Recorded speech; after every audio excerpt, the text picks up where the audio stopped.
La literatura es un pasaje hacia un universo inédito, desconocido. Un cuento, un relato, una colección de palabras pueden despertar sensaciones insólitas. ¿Quiénes hacen estas construcciones que tienen el poder de desatar tus fantasías? ¿Cómo las hacen? ¿Cómo se escucha? Aquí encontrarás esos fragmentos que estremecen y la historia de sus narradores para explicártelo. Esto es Cuentos al Oído. Mi nombre es Patricia Slukic. Bienvenidos y bienvenidas a Casa Montenegro Podcast.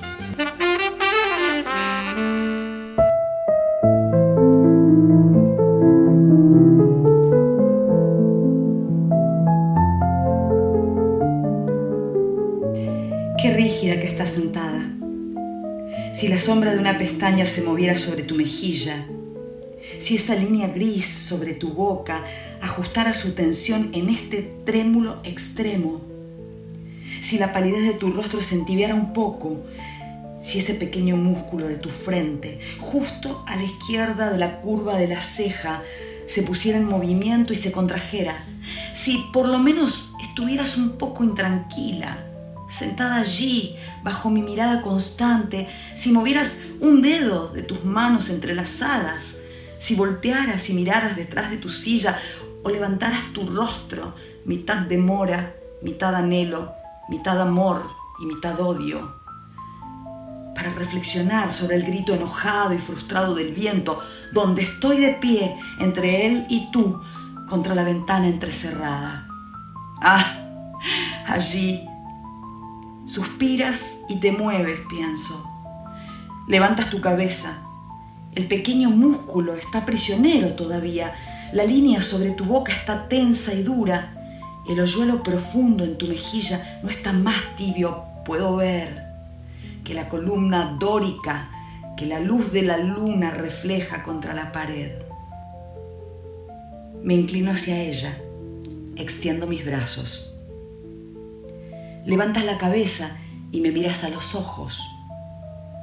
Si tan solo un estremecimiento se deslizara a través de tu dedo, si tus brazos extendidos sobre la mesa se elevaran tan solo una vez sobre tu cabeza, si dijeran mi nombre, si retuvieras tu respiración con terror, o sollozaras fuerte por amor, o saltaras o gritaras, pero solo levantas tu cabeza y me miras a los ojos. Si me animara a acercarme o estar más cerca, si me permitiera atravesar la corriente de tu respiración viva, si tuviera la voluntad de sentir el fluir de la sangre humana dentro de tus venas, si tuviera que tocar tus manos, tus mejillas, tus labios, si colocara un brazo de forma tan liviana como si fuera un copo de nieve alrededor de tu hombro, el miedo que ningún corazón ha imaginado, el destino que ninguna imaginación ha enfrentado, el acertijo que ningún alma ha leído, se interponen entre tu sustancia y mi alma. Dejo caer mis brazos. Me sumerjo en el centro de luz sobre las columnas de la pared. No me preguntaré qué sucedería si mi silueta se apareciera bien definida ante tu vista. No pensaré en eso que podría sucedería si me presentara frente a tu visión rígida, cara a cara. ¡Ay de mí! ¿Cómo estás sentada de rígida? ¿Con qué mirada fija, indiferente me miras a los ojos? El viento, ahora que no estoy más de pie entre él y tú, entra con envidia. Levanta las cortinas y gira en remolinos por la habitación. Roza la superficie de la columna perlada sobre la que me apoyo. Estoy atrapada en ese remolino. Discurso y lenguaje luchan por mí. Mudas articulaciones llenan el aire. Lágrimas y risas, y el sonido de labios suaves y el apaciguamiento de tenues llantos se apoderan de mí. ¿Me escuchará? ¿Inclinará su cabeza? ¿Sus labios se moverán al reconocerme? ¿Existe un alfabeto entre nosotras? ¿Existe? ¿O tienen las alas de la noche un vocabulario para mostrar a sus ojos fijos? Nos sentamos muchas veces juntas, y conversamos sobre esto. ¿Lo recuerdas, querida? Me sostenías la mano. Brotaban lágrimas que yo no podía ver. Nos sentábamos al lado de la gran ventana del salón de arriba, donde la sombra del arce se va a dormir boca abajo a través del suelo sobre una noche iluminada. La vieja cortina verde ondeaba sus brazos sobre nosotras como una hipnotizadora, pensé, como un sacerdote, dijiste. Cuando nos separemos te irás, dijiste. Y cuando sacudí mi cabeza sonreíste. Siempre sonreías cuando decías eso, pero lo decías siempre exactamente igual. Pienso que entonces yo apenas entendía. Ahora que retengo tus ojos en los míos y tú no me ves. Ahora, cuando extiendo mi mano y no me tocas, ahora que grito tu nombre y no me escuchas, te entiendo, cariño. Había en tus palabras una sabiduría que no era de la tierra. Vivir es morir, moriré, morir es vida, vivirás. Ahora, cuando la fiebre bajó, pensé en esto. Eso debe haber sido, ¿hace cuánto tiempo? Se me escapa la concepción de lo que quiere decir cuánto tiempo. Sin embargo, recuerdo perfectamente que entendí muy bien que era a las 3 de la mañana de un domingo lluvioso que morí.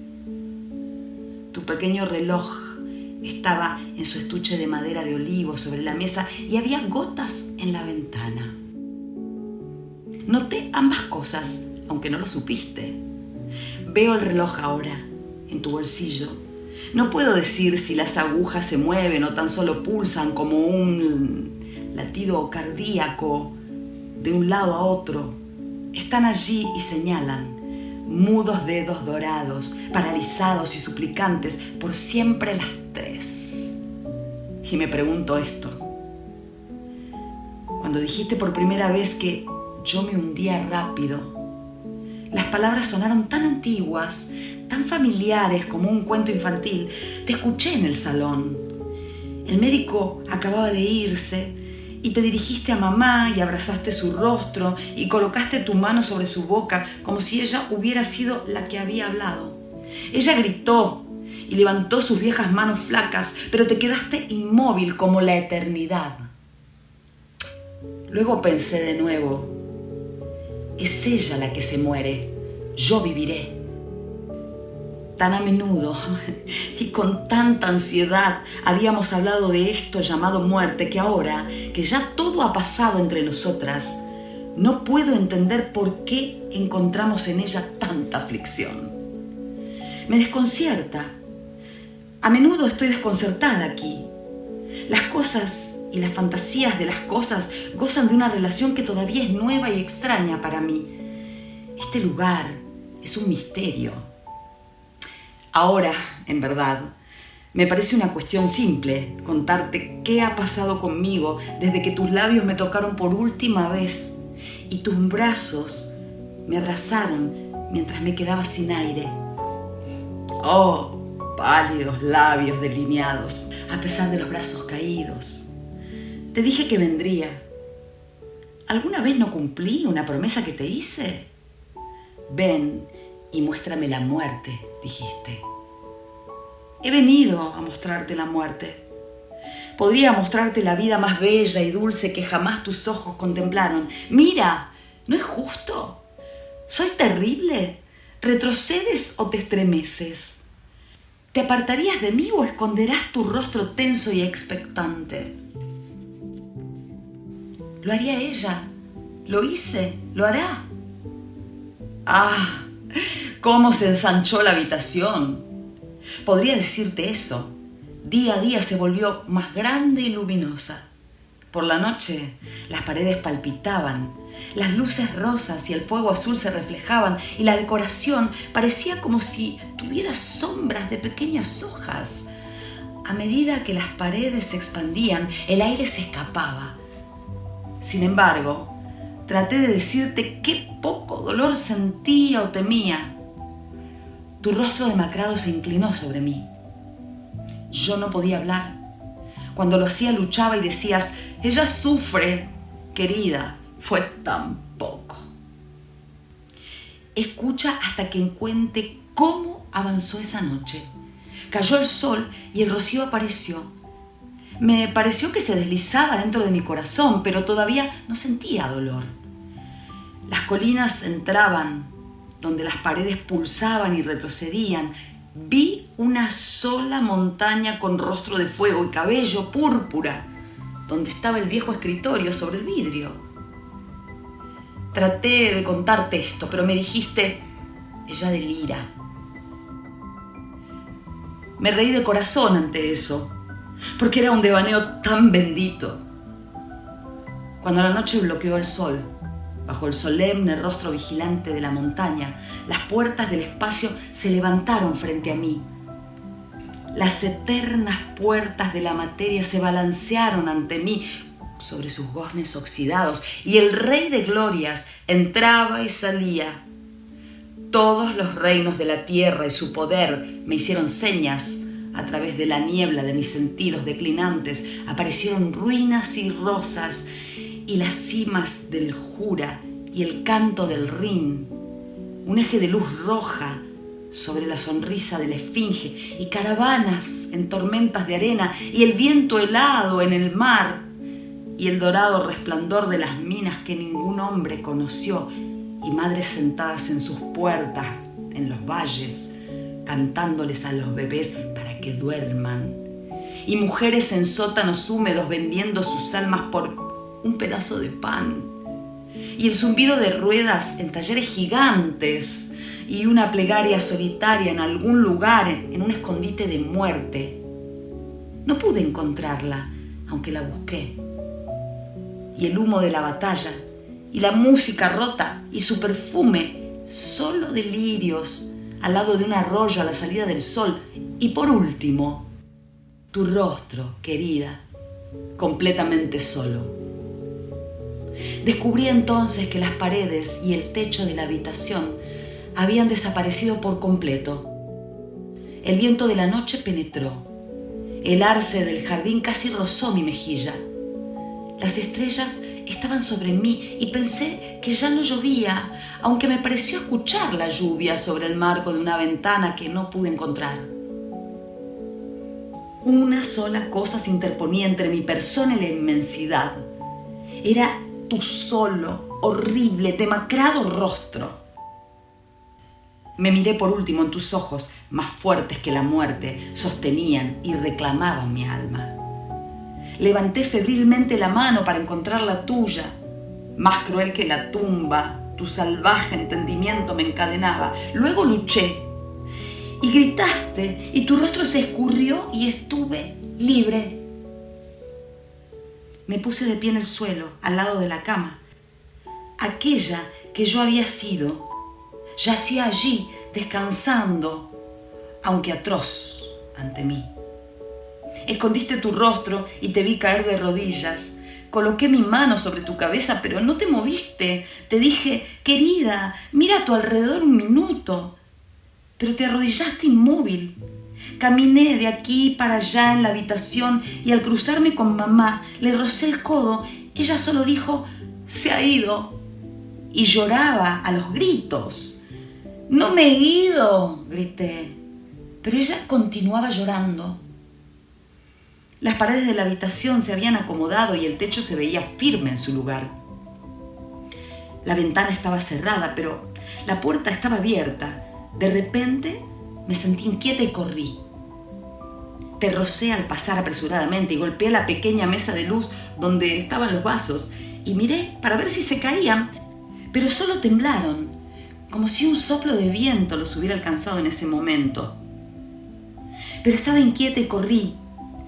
En el hall me crucé con el doctor.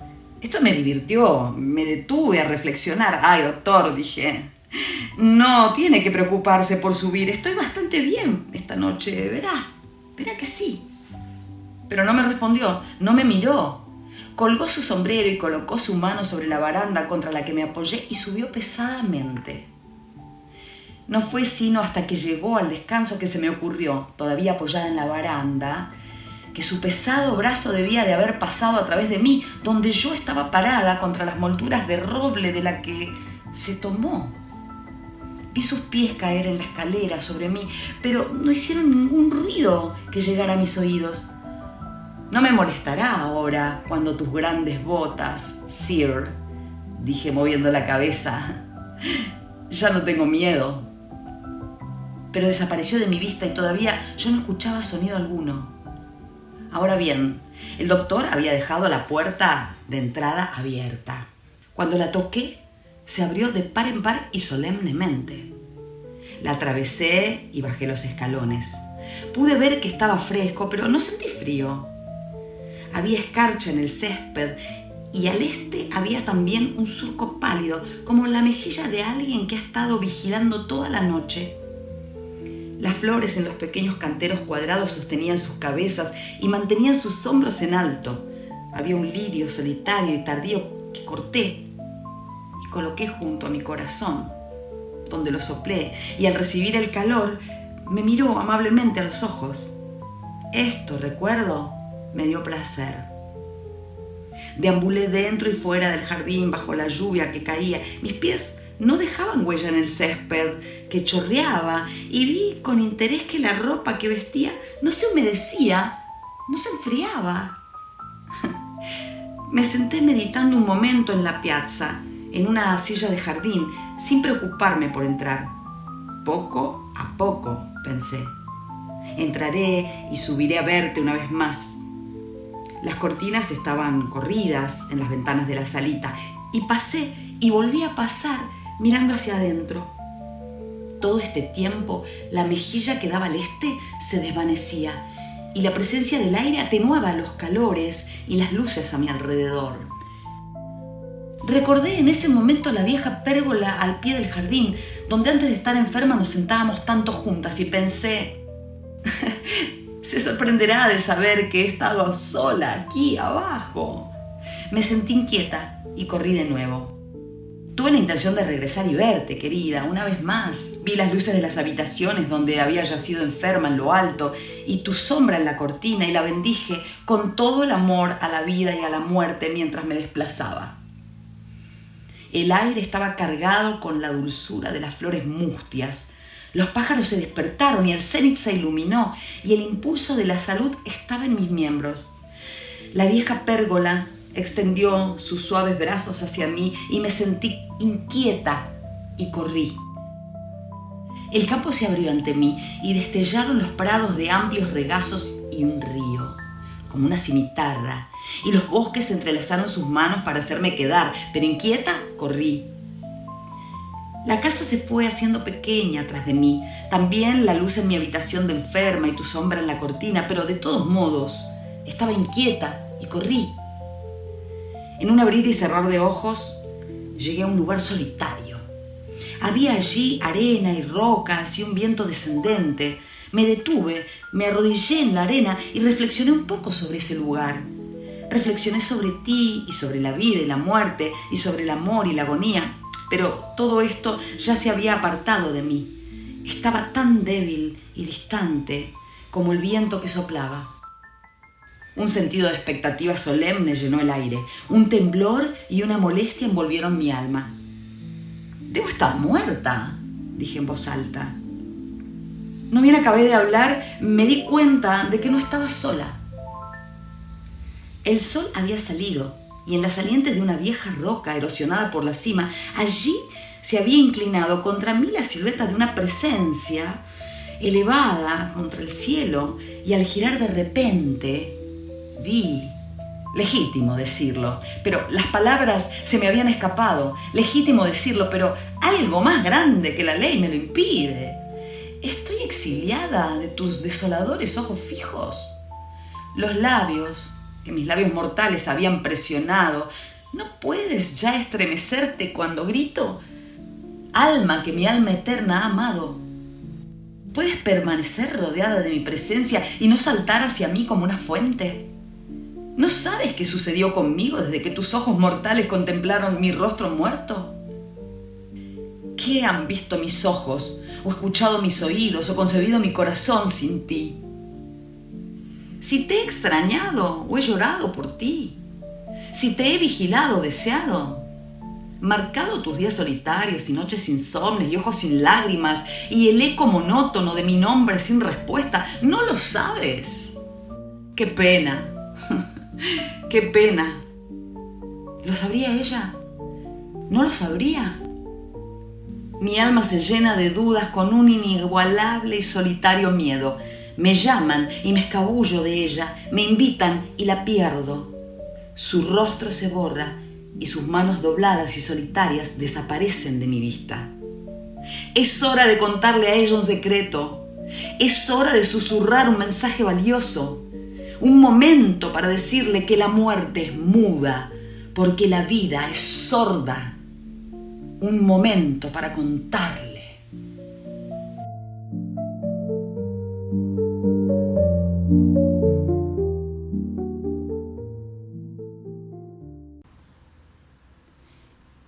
El cuento que te acabo de leer se llama Desde que morí.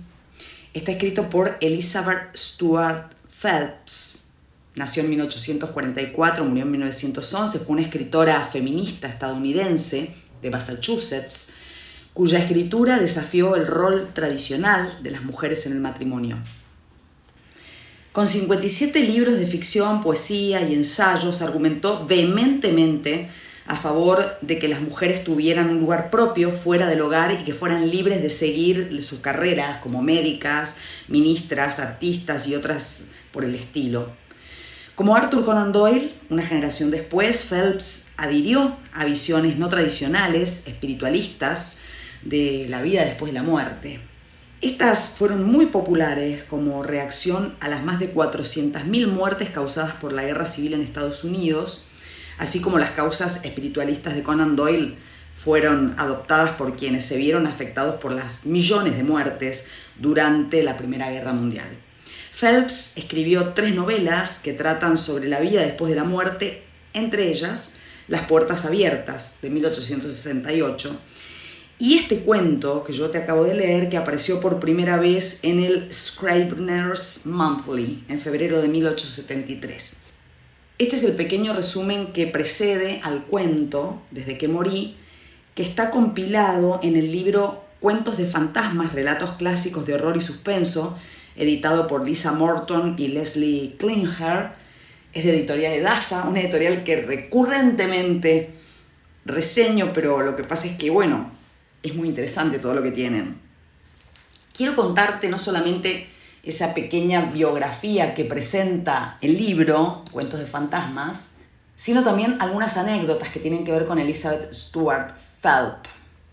Ella fue una figura fascinante, provocadora, por muchos motivos, pero principalmente porque desafió a su época. Ella nació bajo el nombre de Mary Gray Phelps, pero cuando su mamá, una escritora muy popular también llamada Elizabeth Stuart Phelps, murió en 1852, Mary, que solamente tenía 8 años, decidió adoptar el nombre completo de su mamá. Lo hizo propio y lo hizo como un acto simbólico para continuar con el legado literario y de la identidad de la mujer que más la había marcado, ¿no? Su madre. Muchos años antes de que el feminismo en este momento hiciera famosas las protestas simbólicas, Elizabeth Stuart Phelps fue una defensora radical de cosas que tenían que ver con la libertad femenina. Por ejemplo, el vestido. En 1874, ella instó públicamente a las mujeres a que quemaran sus corsés, clasificándolos como instrumentos de tortura que les impedían respirar y estar saludables. Decía que ninguna mujer podía ser libre si su cuerpo estaba literalmente encadenado por la moda. Mirá qué concepto interesantísimo. Este libro suyo que te acabo de mencionar, Las puertas abiertas, provocó un escándalo teológico impresionante en su época cuando lo publicó, pero además fue un éxito masivo de ventas. En una época en que la guerra civil hacía estragos, Phelps presentó una visión del cielo que no era un lugar abstracto de nubes, de arpas, sino que era como una extensión perfecta de la vida doméstica, porque en esa versión del más allá la gente podía comer, tocar el piano, incluso reencontrarse con sus mascotas, algo que los teólogos de la época pensaron que era casi una herejía. El éxito del libro fue tan grande que se creó un montón de merchandising alrededor de él. Por ejemplo, habanos, coronas funerarias con el nombre de la novela, pero también Elizabeth Stuart Phelps fue, como te mencionaba, una precursora en la ruptura de las convenciones sociales. Y entonces, en 1888, cuando tenía 44 años, que vos pensás, fines del siglo XIX, una mujer de 44 años era una mujer muy, muy mayor ya, ella a esa edad decidió casarse con Herbert Dickinson Ward, un periodista que tenía 17 años menos que ella. Pero no solamente rompió la convención de la edad de casarse con un hombre 17 años menor que ella, sino que además Elizabeth mantuvo su nombre, su independencia financiera y tuvo una relación completamente inusual a pesar de que estaba casada, porque se pasaba largas temporadas separada de su marido para poder justamente concentrarse en la escritura. En los últimos años, no solamente se convirtió en una defensora ferviente de las causas feministas, sino también una activista muy feroz contra la vivisección, la experimentación con animales. De hecho, su novela Trixie de 1904 fue un ataque directo a los médicos que realizaban estas prácticas. Y además, era una ferviente creyente en la homeopatía. De hecho, decía que sus pilares de fe eran el cielo, la homeopatía y los derechos de la mujer. Te conté recién que ella era de Massachusetts y su casa en Andover era tan central en su identidad que en las memorias que escribe, que se llama el libro Capítulos de una vida, describe detalladamente cómo el ambiente intelectual y conservador de esa pequeña ciudad de Andover moldeó su alma y su pluma. Elizabeth Stuart Phelps fue efectivamente una figura fascinante y provocadora. Como acabas de escuchar en este cuento, su concepción de la vida y de la muerte eran completamente particulares. Con una escritura sumamente poética, deliciosa, elegante, nos entrega una mirada sobre la vida, la muerte, sobre ese pasaje que tanto miedo nos causa, que es muy esperanzador. Pero es una escritora interesante también porque su vida estuvo marcada por una mezcla única de misticismo, activismo radical y sobre todo una voluntad inquebrantable de independencia.